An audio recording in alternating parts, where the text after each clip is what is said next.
पढ़ेंगे relationship between planning and controlling, और ये एग्जाम पॉइंट ऑफ व्यू से बहुत ही इंपॉर्टेंट टॉपिक है और मैंने इसको बहुत इजी बनाया है, आराम से आपको समझ आ जाएगा।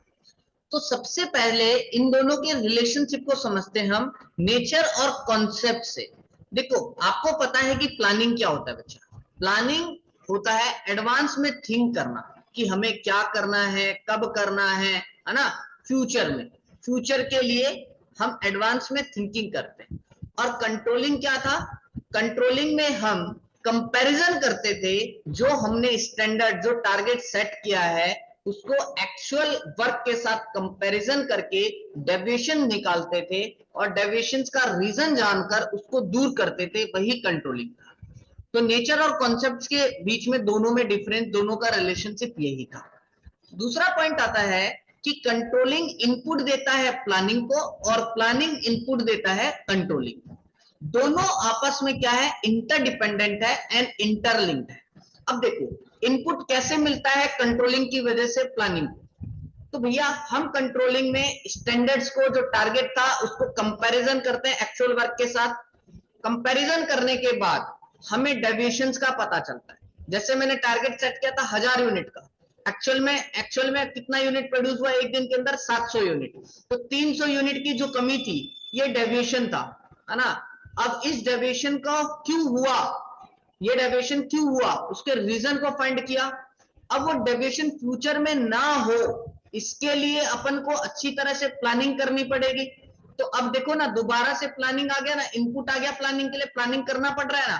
तो ये किसने दिया, कंट्रोलिंग किया, तभी तो ये मिला, राइट। तो इस तरह से कंट्रोलिंग इनपुट प्रोवाइड करता है किसको, प्लानिंग को। अच्छा अब प्लानिंग कैसे इनपुट प्रोवाइड करेगा, कंट्रोलिंग। प्लानिंग में अपन क्या कर रहे हैं, टारगेट सेट कर रहे हैं। भाई अगर प्लानिंग में अपन टारगेट सेट नहीं करेंगे, स्टैंडर्ड को सेट नहीं करेंगे, तो क्या आप कंट्रोलिंग कर पाओगे, नहीं सर, क्योंकि एक्चुअल परफॉर्मेंस को तो स्टैंडर्ड से ही सेट करते हैं, टारगेट से ही सेट करते हैं, कंपैरिजन करते हैं। अब वो टारगेट कहां से लाया था, वो टारगेट प्लानिंग की वजह से आया था। तो इसीलिए कहा गया है कि प्लानिंग ने इनपुट दिया किसको, कंट्रोलिंग। ठीक है, तो ये दोनों पॉइंट अच्छी तरह आपको समझ आ जाना चाहिए।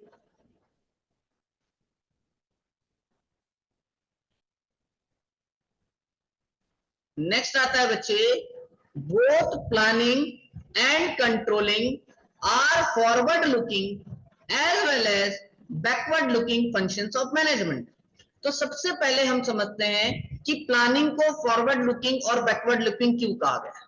देखो सीधी सी बात है बेटा, अपन प्लानिंग पास्ट की तो नहीं करेंगे ना, अपन प्लानिंग किसकी करेंगे, फ्यूचर की करेंगे। फ्यूचर के बारे में सोचते हैं, फ्यूचर को बेटर करने के बारे में सोचते हैं, उसमें एडवांस थिंकिंग जो कर रहे हैं, what to do, how to do, ये फ्यूचर के लिए कर रहे हैं। इसलिए जो अपन ना प्लानिंग है इसको फॉरवर्ड लुकिंग बताया गया है। अब प्लानिंग जो है इसको बैकवर्ड लुकिंग क्यों बताया गया। मान लो बेटा जी मैं इस साल प्लानिंग कर रहा हूं, तो मैं पिछले सालों को चेक करता हूं, क्या पिछले सालों में क्या हुआ था, क्या गलतियां हुई थी, है ना, क्या क्या टारगेट्स अचीव कर पाए थे लोगों ने, उसी हिसाब से उससे बेटर करने के लिए अपन ने फ्यूचर में प्लान बनाते हैं। तो फ्यूचर क्यों, ये तो समझ आ गया, लेकिन ये जो बैक जाकर हम देख रहे हैं कि फ्यूचर, पास्ट में हमारा क्या टारगेट हासिल हुआ था, पास्ट में क्या गलती हुई थी, तो ये जो पास्ट को देख रहे हैं ना, इसलिए प्लानिंग को क्या बोला गया, पास्ट, जो बैकवर्ड लुकिंग फंक्शन बोला गया। ठीक है, अब आते हैं हम कंट्रोलिंग पे। कंट्रोलिंग को अपन फॉरवर्ड लुकिंग और बैकवर्ड लुकिंग क्यों कहते हैं। देखो कंट्रोलिंग में अपन क्या कर रहे हैं बेटा जी, कंट्रोलिंग को फॉरवर्ड इसलिए बोला गया क्योंकि जो टारगेट सेट किया था प्लानिंग में उसको कंपैरिजन करते हैं एक्चुअल परफॉर्मेंस के साथ, और कंपैरिजन करके जो डेविएशन आपको पता लग रहा है उस डेविएशन का रीजन जानते हैं, और रीजन जानकर उसके लिए प्लानिंग करते हैं ताकि फ्यूचर में वो दोबारा से ना हो। तो यहाँ कंट्रोलिंग फ्यूचर को भी सुधार रहा है रीजन जानकर, उसको प्लानिंग करके, इसलिए इसको अपन क्या करते हैं, फॉरवर्ड लुकिंग फंक्शन कहते हैं कंट्रोलिंग, राइट। अब कंट्रोलिंग को सर बैकवर्ड लुकिंग फंक्शन क्यों कहते हैं। देखो कंट्रोलिंग में हो क्या रहा है, कंट्रोलिंग में अपन जो एक्चुअल परफॉर्मेंस को कंपैरिजन कर रहे हैं वो किसके साथ कर रहे हैं, सर स्टैंडर्ड के साथ। वो स्टैंडर्ड को सेट कहां किया गया था, सर पास्ट में, है ना, पीछे सेट किया गया था प्लानिंग के वक्त। तो पीछे जाकर अपन चेक कर रहे हैं ना कि भैया एक्चुअल में स्टैंडर्ड इतना सेट था, जो टारगेट सेट था, और एक्चुअल परफॉर्मेंस ये है। तो पास्ट में जाकर जो स्टैंडर्ड्स को देख रहे हैं, उसकी पोस्टमार्टम कर रहे हैं, उसको इसलिए कंट्रोलिंग को बैकवर्ड लुकिंग फंक्शन कहा गया। प्लस जब डेविएशन आपको पता चलता है ना कि भैया ये कमी रही, तो भैया पीछे जाते हो, पीछे जाके चेक करते हो यार ये कमी क्यों रही, उसका रीजन फाइंड करते हो, कैसे ऐसे काम चल रहा था, तो पीछे जाकर पोस्टमार्टम करते हो, पूरा रीजन जानने की कोशिश करते हो कि कमी क्यों रही। तो इसलिए भी कंट्रोलिंग को बैकवर्ड लुकिंग फंक्शन कहा गया है।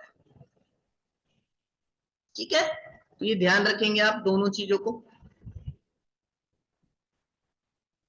नेक्स्ट है बेटा, planning and controlling are inseparable twins of management.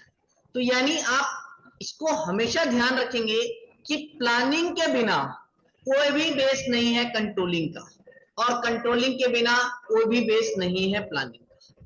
क्योंकि देखो, अगर आप प्लानिंग के अंदर टारगेट स्टैंडर्ड्स को सेट ही नहीं करते, तो आप कंट्रोलिंग में किससे कंपैरिजन करते? स्टैंडर्ड ही नहीं होता तो कंट्रोलिंग में एक्चुअल परफॉर्मेंस को किसके साथ आप कंपैरिजन करते भाई? नहीं कर पाते।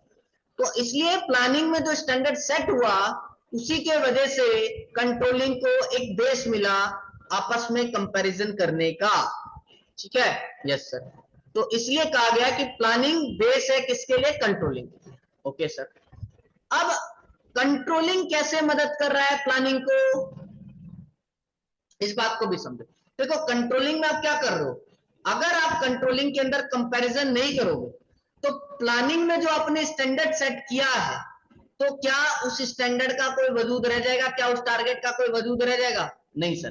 भाई आप अपना टारगेट बना लो कि भैया मेरे को रोज पढ़ना है, और आप पढ़ो ही ना, आप अपने आप को बैठाओ ही ना पढ़ने के लिए, तो आपका जो प्लान आपने बनाया, जो टारगेट सेट किया है, उसका कोई फायदा होगा क्या? नहीं सर।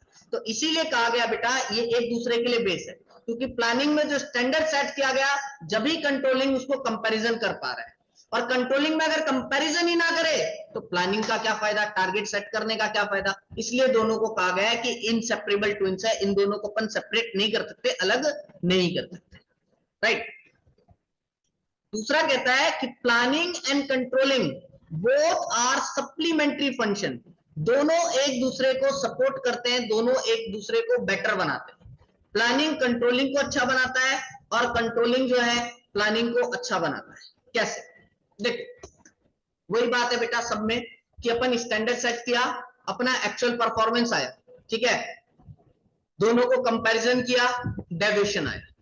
अब डेविएशन आया तो डेविएशन का रीजन को जाना, रीजन को जानकर उसकी जो कमी थी उसके बाद उसके लिए अपन ने प्लान बनाया, और प्लान बनाकर स्ट्रेटेजी बनाकर उस कमी को दूर कर दिया।